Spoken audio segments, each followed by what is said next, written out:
Major General Sanjay Kumar Vidyarthi, a beacon of leadership in the military landscape, presently holds the distinguished position of General Officer commanding Uttar Maharashtra and Gujarat sub-area. Graduating from the National Defence Academy, he embarked on a stellar career, commissioned into the 65 Engineer Bridge Regiment in 1987, eventually earning the privilege of commanding the same unit. With a commendable 35-year career in the Indian Army, Major General Vidyarthi brings a wealth of experience in administrative planning, logistics, and operational execution across diverse military sectors. Major General Vidyarthi's dedication to service has earned him prestigious awards, including the Sena Medal and Ati Vishisht Seva Medal. Beyond his military achievements, Major General Vidyarthi orchestrated a remarkable rescue operation in 2006, saving a child named Prince from a 60-feet borewell under challenging circumstances, earning nationwide acclaim. Major General Vidyarthi states that the support from his family, that is his wife, Mrs. Gargi Vidyarthi, who has served 12 years as an English teacher, and his two daughters, has been his backbone in life. It is our honor to welcome a leader of such exceptional caliber. Ladies and gentlemen, with a round of applause, please welcome Major General Sanjay Kumar Vidyarthi. जेव्हा संधी मिळेल तेव्हा टाळ्यांचा कडकडाट करा. अजून तरी टाळ्यांवरती GST लागलेला नाहीये. So may I request general Awasthi sir to please address the August gathering. So very good afternoon to everybody, and it's a very tough task to be the first speaker immediately after lunch. It's something which I'll try to keep your interest by not lingering on topics and moving very fast through whatever I have to say to you. So in the beginning, it's a great honor and a privilege to be here amongst the Rotarians and to be actually addressing you in person. I have had a brush with the Rotarians earlier, where in Nagpur we were instrumental together, collaborating together and sending 1,000 packets of sweets to soldiers who are in the front. That actually brought me closer to the Rotarians. And that's how I met Mrs. Asha Venugopal, who has now invited me here. So I don't see her here, but ma'am, yes. Yes, ma'am. So it's a great honor to be here. And as I see all of you, and I have been here for some time, I started seeing the Mr. Gauranga Das's speech, then I saw Miss Bhakti's speech, and now here I am. So you have been exposed to a large plethora of speakers. And as I see this group of people, you are highly, you have achieved something in life. You have all come up the hard way. You are all come up from very, very humble homes and reached a place where you can be proud of. But what actually endears you to me is the fact that all of you have it in you to do something good for the society. Despite achieving so much, you have this little string of altruism. Altruism in basic definition means placing the interests of other people before your own. And that is the vibe I pick up in this room. Secondly, seeing you all laughing, joking, talking outside, I see all of you networking in the truest sense, not only to do business, but at various layers which are there, at a personal layer, at a professional layer, at a social layer. All of you are coming together to create a very formidable force and become force multipliers to each other, as they say in the army. Lastly, I see amongst you people who are creating happiness. I don't see a single face which is non-smiling. I see the smiles, even if they are not on the face, they are there in the hearts. And these smiling faces have generated a lot of happiness. And with this happiness, I think when you go from here, you will generate this happiness beyond this room to your families and probably transmit it to the rest of the nation and the world in some manner or the other. So I thank you for being such great citizens of this country. So much for being here. Now, I was thinking to myself, how should I address these 10-12 minutes which have been given to me? So, after a lot of thought, I thought I will highlight 5 characteristics of army officers. That will be the central part of my talk. So, coming to the first part is that an army officer is a patriot. He is a volunteer when he joins the army. But then everybody in this room is also a patriot. Everybody in this room feels for the nation. And as Bhakti put it, that everyone is a patriot and a nationalist. So there's a difference between a patriot and a nationalist, but that's another story. I'll speak of some other time. So a patriot is one who contributes to the country, who contributes to the nation, and I think everybody here is doing their bit and more, and especially the Rotarians. So what differentiates the army officer? He doesn't have exclusive rights over patriotism just because he wears a uniform. He doesn't have it. So what differentiates him? Well, there is a singular fact. In discharge of his duties, he can be called upon to give up his life. And he will do so willingly. Not only he do it voluntarily, but he is obligated to do it. So he is ready to lay his life on the line for his country. That is how all the wars which have happened from 1948 till the present day have been won, because soldiers, officers have laid down their lives. So I guess you all agree with me that this is a distinguishing characteristic of the army officers. Patriotism in its truest sense. Second part which I want to highlight about army officers is their sense of detachment. Well, when I have been posted to a number of places, and I have seen a lot of people from an army background here, some retired officers, some officers who are born to army officers, and they will agree with me that you go to a particular place, you make new friends, you shift into a new house, you go into a new workplace with a new content of work, and after 1 year, 2 years, 3 years, you are all posted out, you are forced to move. In this movement, you readily give up everything which you created in those 3 years.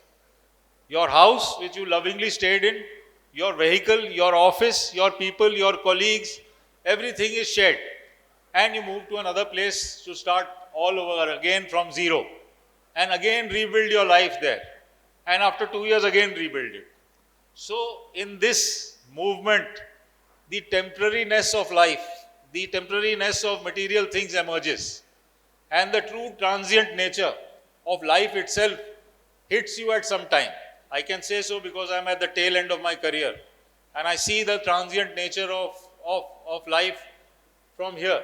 And that is what my job, my time in the army has taught me true spiritual evolution and placed me at a pedestal where I guess possibly I am a little more open towards learning things and gaining from people like Mr. Gauranga Das.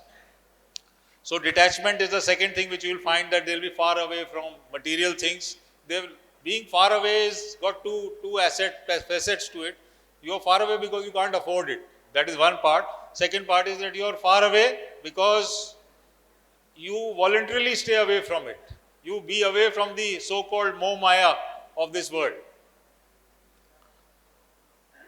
The third aspect is the aspect of physical and moral courage and strength. This is something which is ingrained. The physical part can be got anyhow. You can be trained and you can acquire it. You can go, you can run, you can go to the gym, you can climb hills, you can climb mountains, gain the physical strength, and through experience maybe you can get courage also. But moral courage is more in the mind. Moral courage, moral strength is in the mind. I'll articulate my point with a small example. The example is of a person serving in high altitude areas. You must know that above 20,000 feet, there is no life. Life is not supported above 20,000 feet. There are no plants, there are no insects, there are no animals, mammals, reptiles. Nothing is there above 20,000 feet above the mean sea level. The only thing which survives there are a few mosses and lichens and possibly the great Himalayan jumping spider. Other than that, there is nothing which grows over 20,000 feet. Well, you'll be proud to know that the Indian Army, which actually believes in safeguarding every inch of the motherland, has got posts much higher than 20,000 feet. People are living there as we speak, as I speak, existing there, and not only living and existing there, they are ready to fight if required, and they have fought. The world over knows that the highest battleground is the Siachen Glacier, where today also soldiers are posted, and they take great pride in being there.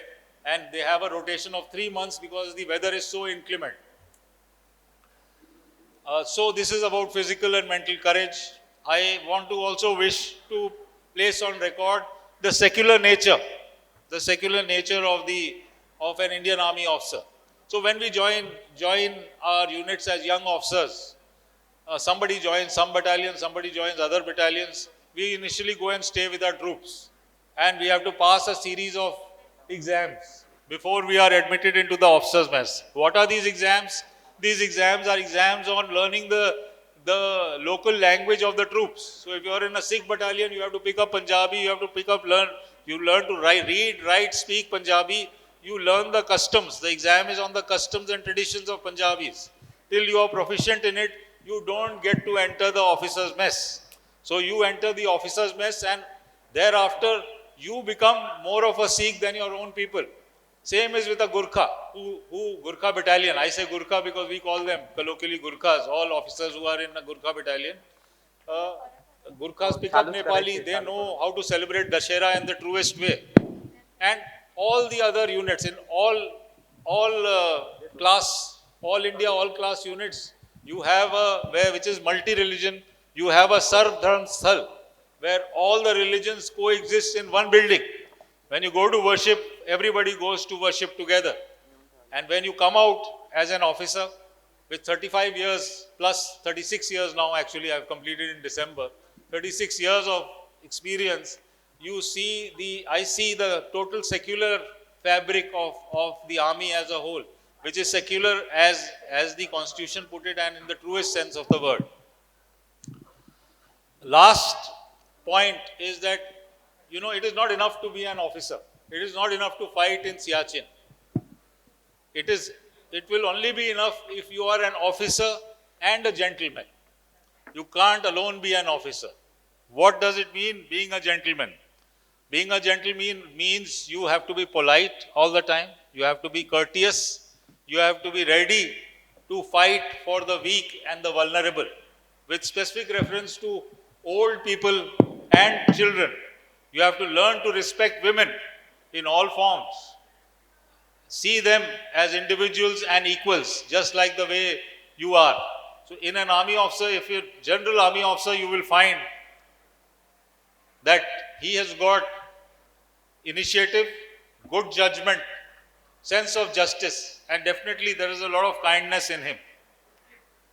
He is ready to pick up cudgels if he sees anybody in trouble. He'll get into the fight willingly. Without thinking, he'll jump into the fight. He can hold opposing ideas in his mind together and live with it at peace. I will say that if you want loyalty, then you should pick an army officer. They make very good friends, and they are better partners. And of course, they are romantics at heart. So that is an added bonus. They are dependable, decisive, and they know how to take calculated risks without procrastinating too much. So I have spelled out what an army officer is all about. I think I am nearing the end of my time. So I want to put on record some milestones which I have encountered in my life. So when I speak, it's a very selfish word, because everybody who's reached my service and my rank probably has the same experiences in me. So when I speak for all officers here who are retired also. I saw a lot of Rotarians who came to meet me who are retired. I speak for them too, I speak for myself, and I speak for my entire fraternity. So when I was short of my 21st birthday, I was shipped to Sri Lanka to be part of the Indian peacekeeping force. And today when I saw the snippets of Sri Lanka on the screen, my memories got jogged again. Being on the Emerald Isle, so to speak. But it was a different time at that time. Within 24 hours of reaching there, I was diffusing improvised explosive devices, and I did plenty of them while in Sri Lanka. I also drew sniper fire multiple times, where you are at the receiving end of fire. So it's a very different experience when you realize what true fear is and how you are able to overcome your fear. So in a manner of speaking, it is a coming of age event for me, this tenure in Sri Lanka, where I probably matured and led a platoon in operations for the first time in my life after being trained for 4 years. I do a quick fast forward to the next 10 years and see myself in Bhutan, which is a foreign country, and I see myself helping Bhutan develop infrastructure. So in 1996 to 1998, I was posted there helping them develop infrastructure with specific reference to a hydel project, which was there, where I was deliberately placed there to help in the development of this hydel project. Soon I found myself in the next 5 years fighting terrorists in Jammu and Kashmir. There's no army officer who hasn't done that, who's worth his salt. He has gone to J&K at some time in his life. In 2006, I was commanding my unit in Ambala, 1,000 people, 65 Engineer Bridge Regiment.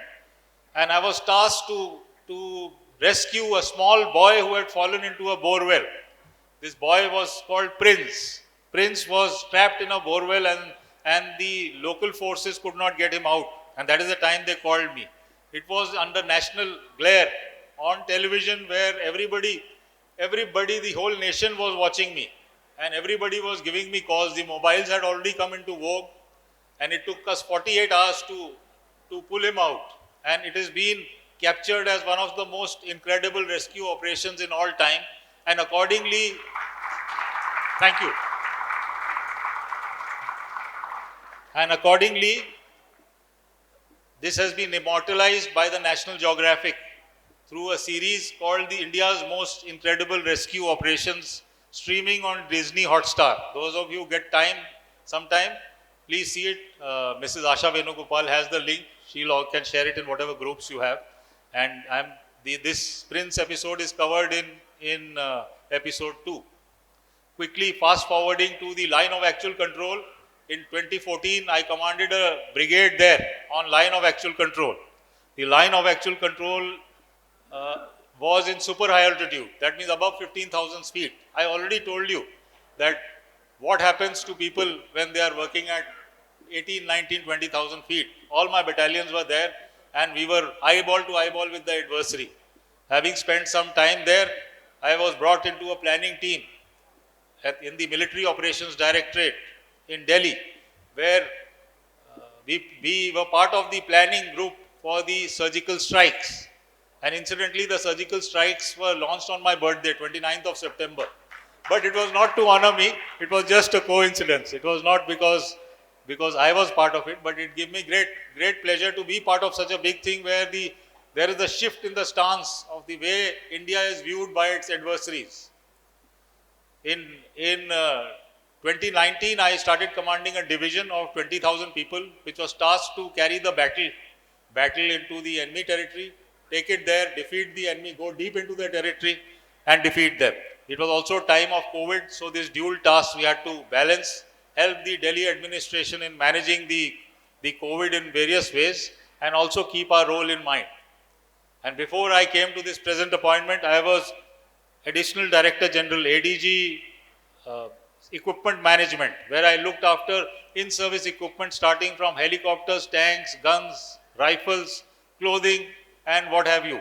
And in this age of Atmanirbharta and self-reliance, it was again a coming of age of a different kind, of the logistics kind, where one had got such varied experience. And now I am the GOC of Uttar Maharashtra and Gujarat sub-area, looking after 11 stations across Gujarat and Maharashtra, looking after the infrastructure development, looking after the welfare of the ex-servicemen, and whole lot of administrative duties, and I am enjoying every bit of it, including today's great time with you. So, towards the end, I thought I must also speak a little bit on hope and Aashayein. So, I came across a poem, and like Mr. Gauranga Das said, there is hope and there is resilience, and they are two sides of the same coin. So I will read you the first stanza of one poem called Hope by Emily Dickinson and switch to the last stanza of another poem called Invictus. So Emily Dickinson says, it's in a light manner, she says, hope is the thing with feathers that perches in the soul. So it's not outside, it's in the heart. And sings the tune without any chords and never stops at all. So hope remains in everybody, that's how we exist, so it doesn't stop at all, and hope is always there. But alone hope does not work. Hope works when there is resilience, when there is ability to break through and actually work on your hopes and aspirations. And there comes in Invictus. Invictus is written by William Ernest Henley. This poem was also used extensively in a movie called Invictus, which chronicles the challenges of South Africa in 1990 when the blacks were actually integrated into the society. So he says, beyond this place of wrath and tears looms but the horror of the shade, and yet the menace of the years finds and shall find me unafraid. I am the master of my fate. I am the captain of my soul. So with that, ladies and gentlemen, I end my little talk to you, and I'm sure all of you will emerge as masters of your fate and captains of your soul. God bless and Jai Hind. Thank you. Thank you very much, sir. Thank you very much, sir, for your thoughtful and energizing speech and letting us know what metal army officers are made of. At the entrance of the School of Artillery, there is a board which says that for your better tomorrow, we sacrifice our present. I think that sums up your sacrifices and commitment for all of us. Thank you very much, sir.